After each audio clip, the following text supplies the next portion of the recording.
Yes, we're here. Hi, my name's Angie Mendez, also known as Wera. This is the first episode of the GMST podcast, which stands for Getting My Shit Together. So I know I need to. Maybe some of you guys might need to also. So I'm hoping that this can be like a weekly thing, maybe just an hour or so. Talking about different topics that are related to getting our shit together. So today I want to talk about something that I wanted to talk about for like quite a while actually, and it is skill regression. So I don't know if you guys have dealt with it the way that I have, but I've dealt with it a really rough go with skill regression. So I just to give a little bit of background about me, I am like vaguely nerdy, but like not like full blown nerd. I'm nerdy to the point where like I like school and I can do good in school, and that's about it. And so I like to learn. I like a classroom setting and stuff like that. And so I was kind of like a little brainiac as a kid, a gifted kid, I guess that's what they called me, that they put me in a different class, which I didn't necessarily feel like I belonged there or that was like the right pace for me. I almost like felt like I needed a pace like right in between the gifted class and the normal class, because neither one of them was like right for me. And I didn't know until much later that I am neurodivergent, and my learning style and the way that like I operate in the world is like so different than how most people operate. So yeah, I spent like a lot of the first half, probably like the first 2/3 of my life so far was spent like in the pursuit of knowledge and education and everything, and education was always my number one focus over like work or jobs or whatever. I actually didn't even get a job until I was 19 years old, which that's shocking to some people, but for me, like in that moment of my life, I was so focused like on school and friends and partying a little bit too, but not to the extent that it would get in the way of like my school ever. So, yeah, I started learning Arabic actually in 10th grade at West High. And if my eye contact is bad, like it's a, neurodivergent thing. Sorry about that. I'm working on it. Yeah, and so I started learning Arabic, and it was so much fun. And that teacher was like a really great mentor and resource for me, Miss Layla. And so she actually got me to apply for like this scholarship program thing. Sorry, I've got a bit of an allergy, and I haven't taken my allergy med in a few days. I'm trying to stretch them out. But yeah, so Miss Layla, she was a great resource for me and helped me actually find this. It's NSLI-Y scholarship, which stands for National Security Language Initiative for Youth. And so basically they have scholarships for the youth to learn critical languages, like Arabic, Hindi, Chinese, like those, not super typical languages that you would find in American schools. And when I was like a kid, you would choose like French, Spanish, or German, but now there's like way more cool options.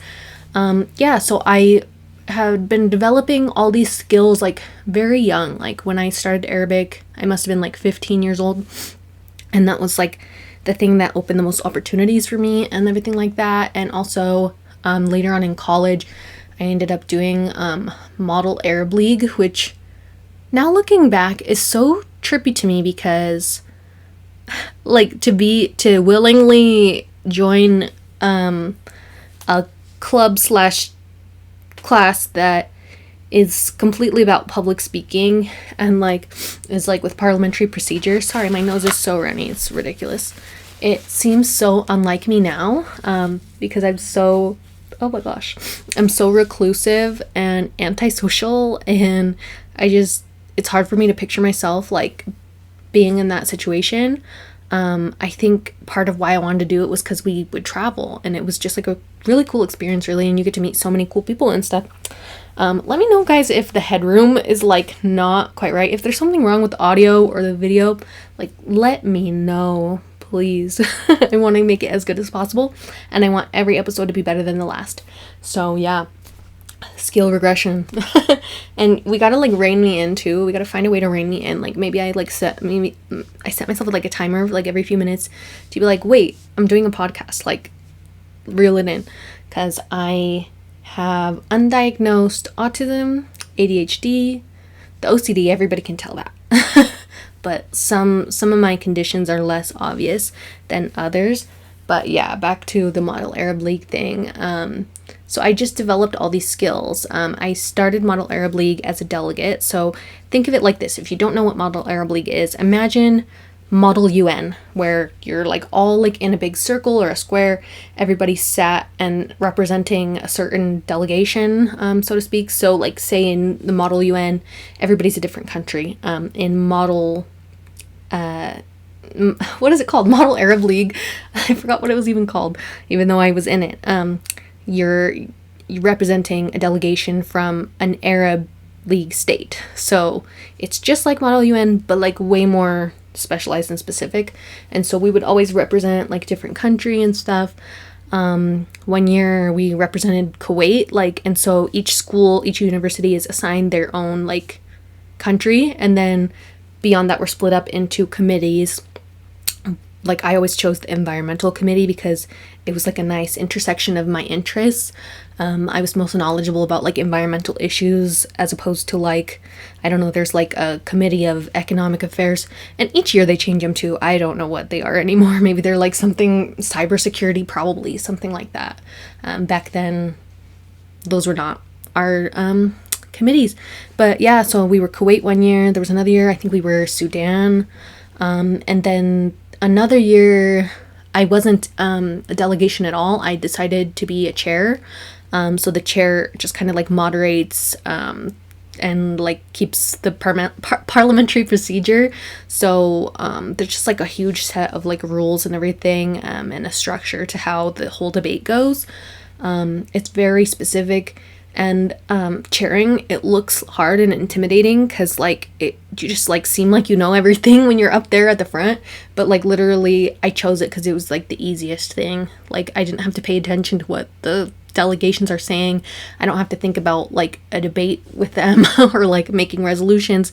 I'm just like, you know, making sure everybody's following the rules and everything, and making sure everybody has the right time and stuff. So all that being said, to say like I've developed a lot of skills, and that was just only like educational skills. I haven't even like started talking about the work and everything like that. And one strange fact that I just wanted to share with you guys before I totally forget to mention it, I was actually in debt before I received my first paycheck. I don't know how many of you are also in that situation, but I don't know who let me do that, but that's not cool. Like, how could I start out, like, I'm starting at zero, but no, I'm starting like less than zero. That's like set me up to fail, you know? I wish that I had been given like better advice or like just guidance in general when I was in that age. Because like literally the idea that we let 18-year-olds take out hundreds of thousands of dollars sometimes in loans and expect them to be able to ever pay it back. Unfathomable. So, yeah, skill regression, you guys. So, I want to talk about like my work skills, I guess. When I was 19, like I said, that was my first job. I got like a retail job. I started working at Michael's Arts and Crafts. I want to say I'm never going to work there again, but I literally went back after the first time I quit. I was gone for like a year and a half, but I did go back. The first time I worked there, though, I worked there for like 4 years, and that's like a long time for any retail place, honestly, because the amount of turnover was there. I met like crews and crews and crews of people, like dozens and dozens of different people I met and made a lot of friends and whatever. And like most of my friends from that time in my life were like from that job, and now I see like they're not really, none of them are around anymore. I mean, there's like one, like out of my like 5 friends that I can count on my hand, one of them is from Michael's, and I used to have like several close friends from there, but just they're all gone now. But yeah, so when I was at Michael's though, eventually I moved up to like being a part-time customer experience manager or whatever, but I was making so little and doing so much. And I was also trying to, like, for whatever reason, I was doing this at the same time as I was trying to do my last semester of college. I don't know who told me that was a good idea, because that was not. But here I was doing it anyway. And then the weird thing about me was, like, I stepped down after, like, one big, like, sad night. Like, there was, like, this crazy night where, like, it was kind of a matter of, like, I'm gonna, like, fail my class if I, like, don't get home and, like, go turn in my stuff. Because I had a lot of online classes, and the stuff would always be due at midnight. And so I'd be, like, it'd be, like, 10:30, and I'd be stuck at the Michaels with, like, a crew of people and, like, carts and carts of go-backs that I know that, like, we're expected to do them all before we go home, which is messed up, because it's, like, the crew is, like, a bunch of minors, too. Like, you can't keep them out that late, like, but nobody ever respects the freaking labor laws. It was just, like, a whole mess. And so I end up, like, leaving 3 carts of go-backs, because I'm, like, making this the ultimate call. I'm like, you know what? Like, for myself, for my education, I need to get home and, like, turn in the stupid assignment. So I'm like, you guys, I'm gonna just make the call. I'm just gonna take the, like, accountability. Like, you guys are not gonna get in trouble. I'm gonna get in trouble.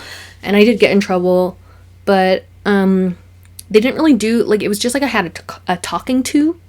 But I felt so bad and, like, failure in that moment that I was like, I'm gonna step down and whatever. Because, like, I just knew in that moment, like, taking all that on was just not right for me. And, like, I feel like it's such in our American culture to, like, want and try to take on so many things. Like, the biggest example of, like, skill regression that I can, like, show you now, to contrast that time of my life than now, is, like, back then I was in university doing full-time classes, and they were hard. It was hard classes. I was, like, doing all kind of, like, history and politics and language, and, like, it was a lot. And I chose it, so, like, I can't say, like, whatever, you know, but yeah, so I was doing that. And then I had my Michael's job, and then at some point on top of that, I got a job at Jamba Juice too. It's so weird, like, picturing myself doing all this stuff. And I had it kind of set up cool, so, like, on certain days I would, like, work at a certain place, and then the next day at the next place, and whatever. Oh my gosh, I need to, like, fix the, oh my goodness, hold on, I gotta fix the angle of this. Is, like, kind of, oh, there we go. Okay, we're good, we're all good now. Because I was like, something's shifting, something's going weird. Yeah, so at the university, full-time, a part-time job, and a second part-time job. And I don't know how I was doing all that and, like, getting all my, like, assignments done. I imagine that my grades were probably not the best at that time. And it was just, like, I don't know what the point of all that was, because at the Jamba Juice, they were paying me, like, minimum or, like, 8 or, like, something really low wage. And it was just not a good use of my time. And I didn't get very many skills from the Jamba Juice. I got assaulted by my coworker at the Jamba Juice one time. There's a video on my YouTube that talks about my Jamba Juice experience, if you want to see that. Yeah, so it's just, like, how many hours out of the week was I, like, not home, like, working or in school or doing whatever, not taking care of myself, really. Like, I don't know how I did all that and how I thought it was sustainable somehow. And now, constantly now, I compare myself to that time of my life, and it doesn't measure up. So, like, let's say I was, like, maybe 20 doing all that. I'm 30 now. I'm not in school, and I don't have a job, and I don't know when I will get one, or when I might go back to school, if ever. And I always feel overwhelmed, like, even though my calendar's empty, like, I think I have, like, a doctor appointment. I think that's what I'm dealing with right now, and I constantly feel overwhelmed. And I think a huge part of it was realizing that I am, like, neurodivergent, that I am, like, differently abled, and realizing how much I was masking. Like, I want to say probably through my whole university experience and at almost every job I had, I was, like, completely masking. And I don't know if you guys know what that means. For me, that means Like, I'm just putting on the alter ego of somebody who I think functions in society. Somebody who knows, like, social etiquette and rules, and somebody, I don't know, just that cooperates and conforms. Am I that person in I can't even say. Am I that person in reality? No, ma'am. And so it's been harder and harder than ever in my life to, like, accept myself how I am and, like, let myself be myself and know when it's okay for me to mask and, like, know when it's okay for me to drop the mask, because, like, I mask so hard, like, sometimes that, like, there's no getting through to, like, the real me, like, and it sucks. And even, like, I found myself, like, masking at the therapist, and I'm like, wait, that's, like, the last place I want to mask, or, like, masking with my psychiatrist, and so he doesn't think there's, like, anything wrong with me. And so, like, in those situations, it's, like, hard to know when to drop it and how to drop it and everything. But yeah, back to the skill regression, we gotta reel it back in. So to give kind of like a little bit of my recent context, because all that Michael's and university and all that stuff that I was talking to you guys about before, that all was mainly like closer to 10 years ago than like now. And in the last 5 years, I've learned so much about myself and so much about what I'm willing to tolerate from jobs, from my family, from my friends, from my significant other, like just everybody and everything. Like, I'm putting up so many boundaries. And I think that's like so good for myself, because I don't think anybody ever really taught me how to use boundaries and how to respect my own boundaries. So let's go back to like 5 years ago, let's say. So I worked a whole year at Ulta. There's another YouTube video on that experience if you're interested. But basically they treated me like shit for pretty much the whole year I was there. But like, I didn't realize or recognize it at first. And going into working at Ulta, I had all the manager experience already, like, or most of it from what I have. So like, I went into there thinking like, you know, it's great to be like starting out, but I want to be a manager, whatever. And they wouldn't let me like do it. Like, everybody on the team kept saying like, oh yeah, they want you to be the manager. But then they chose somebody else, and it was like this whole thing. And then the way I ended up quitting, it was like a snowy day, and the bus like ditched me. They didn't come get me on the bus, and I was like getting frostbite and stuff. And like, not literally, but like it would have escalated to that point if like I had just did what they told me to do. Because I like had texted a couple supervisors, and they wanted me to still come in even though it had been like freezing outside. They didn't care. They wanted me to like find somebody or just come in. And I'm thinking, well, wait, like, this is just not like worth my time at all. Like, I'm not gonna stress out over this like stupid job anymore. And so since then, I can't think of a time where I could like hold down something for very long. I did hold down one job longer than that since then, but I feel like it's like gave me like the Ulta curse. I quit there, and then it's almost like parallel to what happened this year. So I quit there, and then it was in the winter, and then I began to work at like a grocery store, but I only worked there for like 3 months.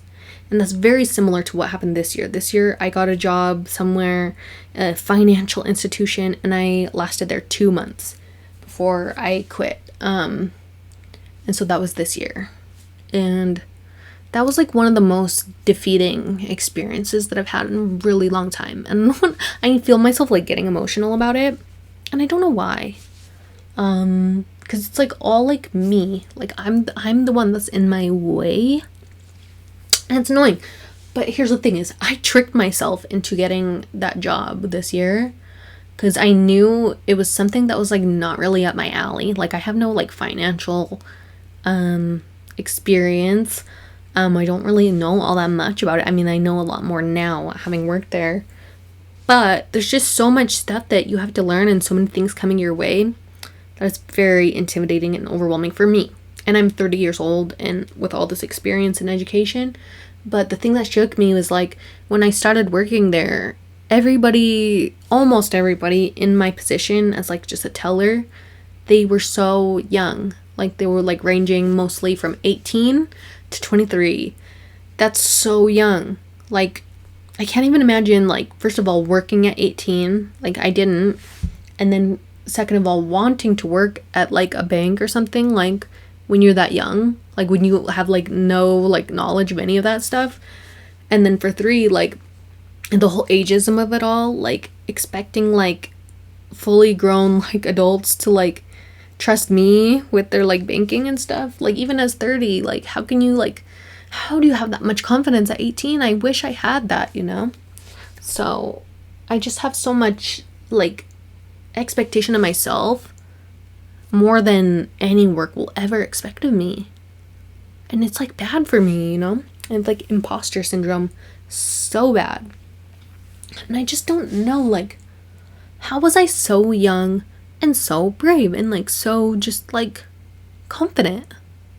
Like I don't understand. And where did it go? Where did it go? It makes me so sad. Like for real.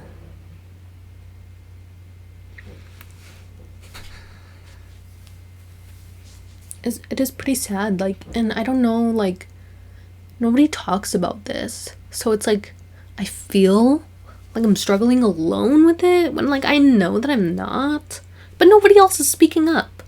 So speak up. It's crazy. And then like all the people I see of the young age, they are like how I used to be too, just living their life. They're confident, they're skilled, they're just doing it. I don't know, man. And I pray and hope that they don't have to deal with how I'm dealing with this now. And like, more context to everything I'm telling you guys. The second time that I worked at Michael's, it was like 2018 to like 2020.